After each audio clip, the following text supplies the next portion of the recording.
বন্ধুরা চলে এসেছি রান্নাঘরে ঘুম থেকে উঠে। এবার বাসনগুলোকে মেজে নিয়ে ধুয়ে নিচ্ছি। দেখো বাসনগুলো আমার মাজা হয়ে গেছে, এখন ধুয়ে নিচ্ছি।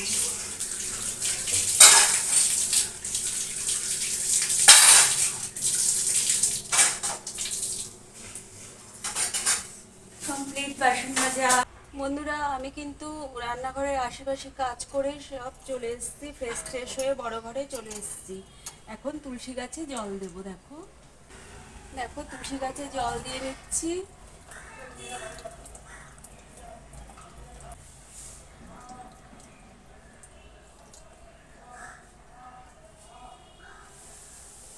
এই ছানা গাছটাকেও দিয়ে দিচ্ছি, তুলসী ছানাকে। এটা বেশি দেবো না, ছোট গাছ তো গোড়া পচে যাবে। তা আমার তুলসী গাছে জল দেওয়া কমপ্লিট। এখন চাটা খাবো। দেখো আমি রান্নাঘরে চলে এসেছি, আর প্রতিদিনকার নিয়ম অনুসারে আমি চায়ের জল বসিয়ে দিয়ে গেছি। আর চায়ের জলটা বসিয়েছি, আমি কিন্তু চায়ের জল মাপিনি। চা করতে করতে যে বাসনের ভিতরে একটা সার্কেল পড়ে, সেই সার্কেল অনুযায়ী আমি জল দিয়ে গেছি। মানে বলতে পারো এক্সপেরিমেন্ট করেছি। হ্যাঁ, দেখি চায়ের জল চা মানে কাপে ঠিক হয় কিনা। চায়ের জল ফুটে গেছে। এদিকে আমি ট্রেতে কাপ সাজিয়ে নিচ্ছি, প্লেটে কাপ সাজিয়ে নিচ্ছি, আর দিয়ে দিলাম চা পাতি।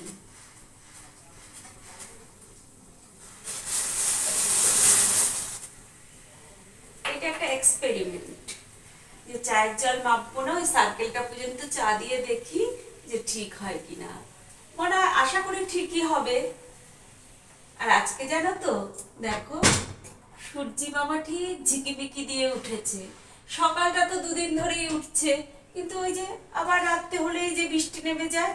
হ্যাঁ, রাত্রে হলে কালকেও বৃষ্টি নেমেছে, জানি না আজকে কি হবে। আজকে কিন্তু ভালোভাবেই সূর্যি মামা আলো দিয়েছে। তবে এখন চাটা আমি ছেঁকে নিচ্ছি, আর চা পাতির কৌটোটা উঠিয়ে দিচ্ছি।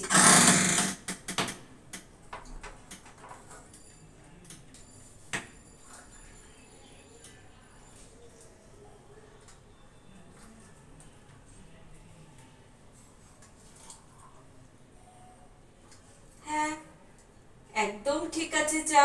দেখো কোনো অসুবিধা নেই। তবে এখন থেকে তো আর কাপ দিয়ে মাপবো না, ওইভাবেই চায়ের জল দিয়ে দেবো ওই সার্কেলটা পর্যন্ত।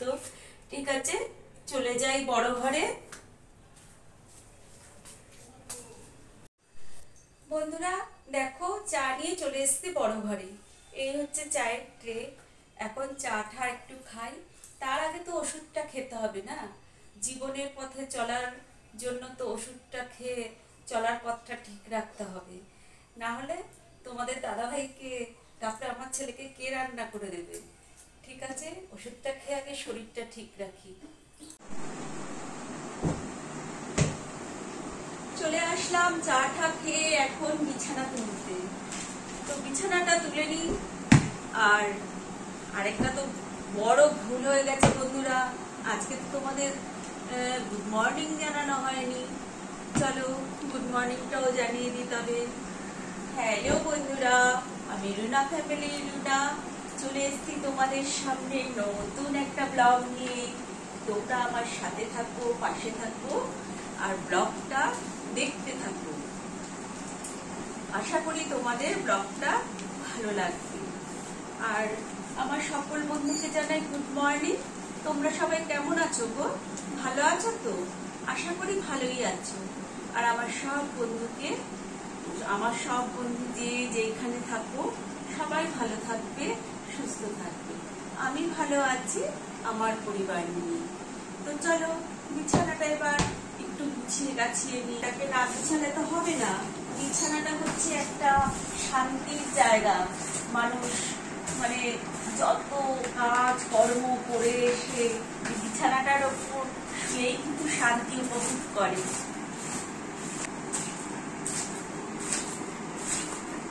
চলো, আমার তো বিছানাটা তোলা হয়ে গেল, দেখতেই পাচ্ছ বন্ধুরা। এখন ঘরটা তো ঝাড় দিয়ে নিচ্ছি।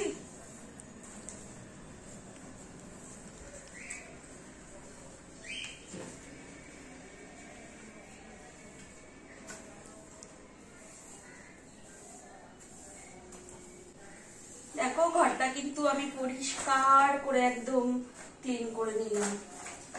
পরিষ্কার করে ক্লিন, পরিষ্কার মানেই তো ক্লিন। পরিষ্কার করে ঝাড় দিলাম। মাঝে মাঝে না আমার মাথাটা একদম পাগল হয়ে যায়, উল্টোপাল্টা কথা বলে দিই।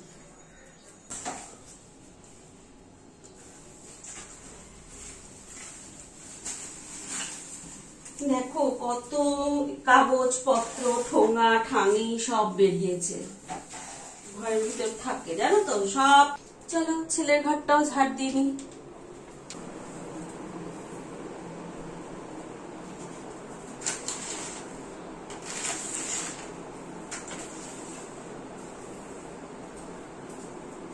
দেখো ছেলের ঘরে একটা বাঘের পাপোশ এনে দিয়েছি, আমি আনিনি, সোনা এনেছে বাঘের পাপোশ। বাঘের মুখে পা দিয়ে মুছছি, চিন্তা করো কত সাহস আমাদের।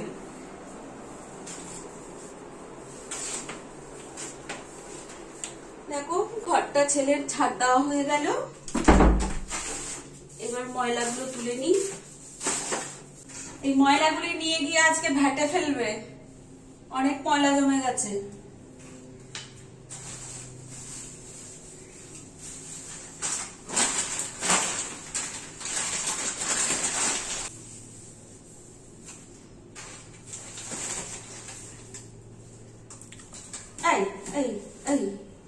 দেখেছো কি গুঁড়ো গুঁড়ো আরশোলা?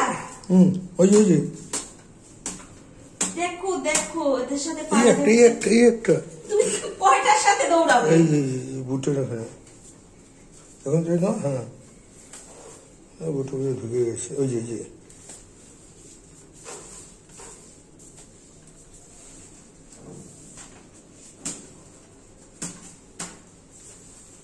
এত গুঁড়ো গুঁড়ো আরশোলা হয়েছে না কি বলবো।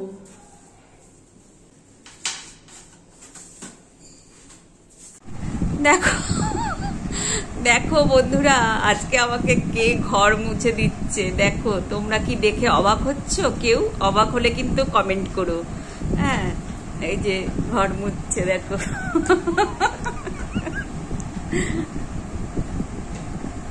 এ আবার ধরতে বললে বেঁধে নিয়ে আসে এরকম। ওই যে ওইদিকে নোংরা রয়েছে, ওই যে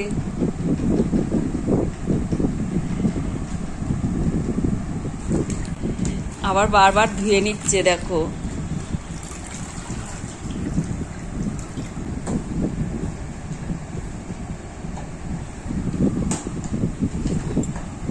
আরে বলো কিছু বন্ধুদের। কি বলবো, আমি তো ঘর মুছছি, তুমি বলো না। বলো যে তোমাদের দিদিভাই কষ্ট হয় সেই জন্য আজকে আমি একটু মুছে দিলাম। ও আমার কষ্ট হয় দেখো, ওই একদিন মুছে দিল, বুঝলে তো।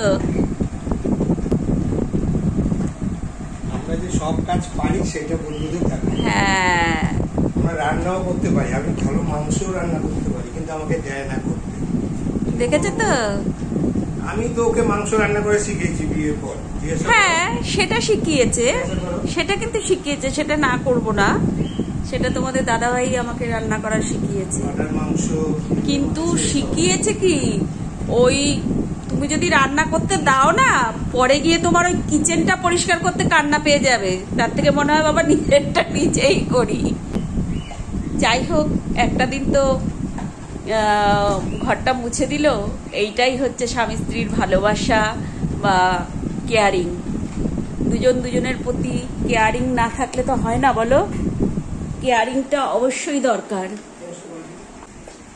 এত জল জল করে মুছো না। সানির ঘর মুছে নিয়ে আসো। আসলে ঠিক কাজের মানে যে সেই খেইটা বোঝে না। আমরা যেরকম গুছিয়ে কাজটা করি, ও কিন্তু মুছলো ঠিকই, কিন্তু উল্টো পাল্টা করে পিছনের দিকে সামনের দিকে হয়ে ওইভাবে মুছলো। যাই হোক, মুছে তো দিল। হ্যাঁ, মার্বেল ফেটে মানে আলো বেরোচ্ছে।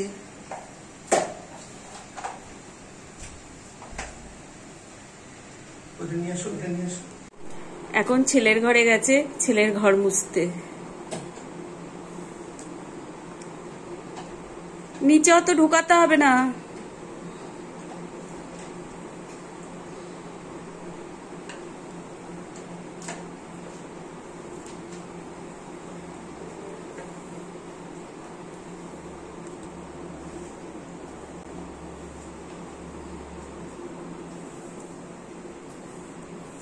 ওই যে আবার উল্টো হয়ে গেল কেন, সোজা হয়ে আসো।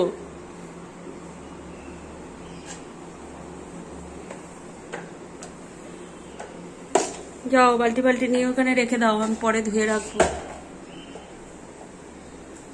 হয়েছে হয়েছে হয়েছে। একটু ভালো করে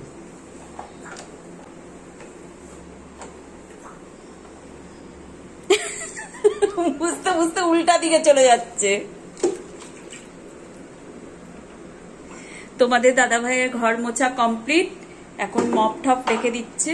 ওকে দিয়ে আর করাবো না, আমার কষ্ট লাগে, আমি পরে ওগুলো ধুয়ে রাখবো। হয়ে গেল, আজকে ঘর মোছাটা মুছে দিলাম। তোমরা চলে এসেছি রান্নাঘরে সকালে টিফিন করতে। তো টিফিনে বসিয়ে দিচ্ছি হচ্ছে এখন তরকারি, তারপরে করব রুটি, আর দিয়ে দিচ্ছি হচ্ছে 5 ফোড়ন।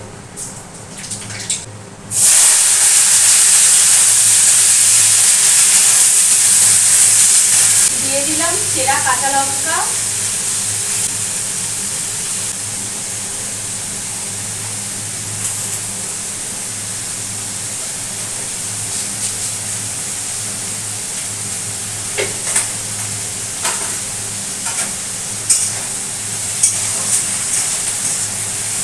এবার রোস্টিং করে এটাকে ঢাকা দিয়ে রাখলাম, হতে থাক। ওদিকে দেখো রুটিগুলো এখন ভেজে নিচ্ছি। আমাদের সকালে ব্রেকফাস্টে রয়েছে এই যে তরকারি আর রুটি আর টক দই, এই হচ্ছে আমাদের ব্রেকফাস্ট।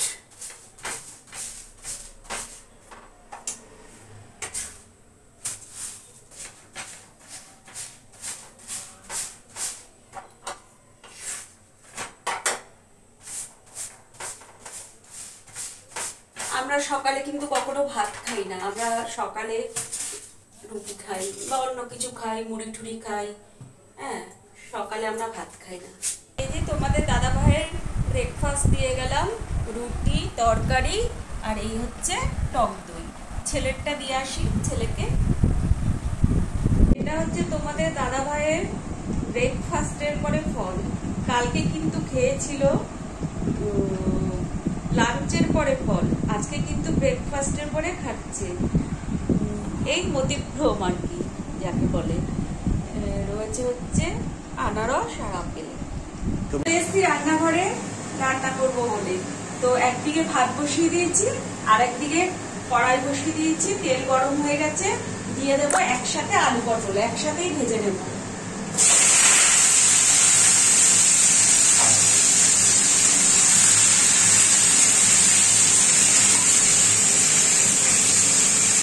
আজকে হবে আলু পটলের তরকারি, আর কালকের মাছ করা রয়েছে এটা, এই দুটোই মানে আজকে আমাদের মেনু। আর পটলটা ভাজা হতে হতে তোমাদের সাথে বলে দিই চিনিটা অফ করে দাও। তোমরা কিন্তু আমি যে ভিডিওগুলো দিচ্ছি সেগুলো তোমরা ফুল ওয়াচ করো, স্কিপ করো না। আর একটু লাইক কমেন্ট শেয়ার করো প্লিজ বন্ধুরা। আর যারা নতুন বন্ধু হবে ভাবছো তারা তাড়াতাড়ি করে রুনা ফ্যামিলিতে সাবস্ক্রাইব করে বেল বাটন টিপে জয়েন হয়ে যাও আর আমার ভিডিও দেখো। আর আমার এত বন্ধুগুলো যে কোথায় গেল কে জানে, কেউ তোমরা ভিডিও দেখো না, সাবস্ক্রাইব করে দিয়ে চলে গেছে দিদিভাইকে। হ্যাঁ, ভিডিওটা তো দেখতে হবে, না হলে আমি কি করে এগিয়ে যাবো বলো? তোমরা যদি একটু আমার হাতটা শক্ত করে না ধরো, না মানে আমাকে একটু সাপোর্ট করো, আমি তো এগিয়ে যেতে পারবো না। তাই বলছি তোমরা আমার ভিডিওটা দেখো আর লাইক কমেন্ট শেয়ার করো। হ্যাঁ, আর নতুন বন্ধুরা সাবস্ক্রাইব করে আমার পাশে থেকো। আর এটুকুই তোমাদের বলার ছিল। ঠিক আছে, আমি পটলটা ভাজি। বন্ধুরা ঘড়িতে কিন্তু 6:10 বাজতে একটু দেরি আছে, তার মানে এখন সন্ধ্যা দেবী আমাকে ডাকছে, আসো ঘরে দুয়ারে সন্ধ্যা দাও। তাই আমি শুয়েছিলাম, একটু উঠে গেলাম সন্ধ্যা দেওয়ার জন্য। ঠিক আছে, দেখো আমি ধূপকাঠি ধরিয়ে নিলাম, এবার সব ঘরে ঘরে সব জায়গায় সন্ধ্যা দেখিয়ে নিই। জয় অলিপনা, জয় অলিপনা, জয় অলিপনা, আবার রক্ষা করবো আবার। বল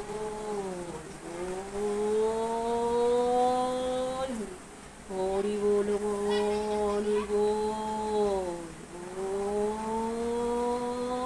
হরি ঠাকুর, বৃন্দারানী, তুলসী দেবী।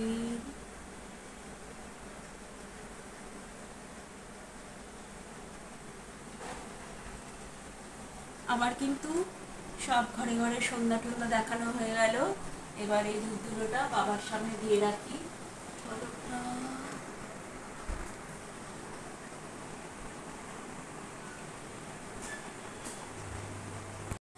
আমার তো সন্ধ্যাবাতি দেওয়া সব কমপ্লিট হয়ে গেল, আর সন্ধ্যাও হয়ে গেছে।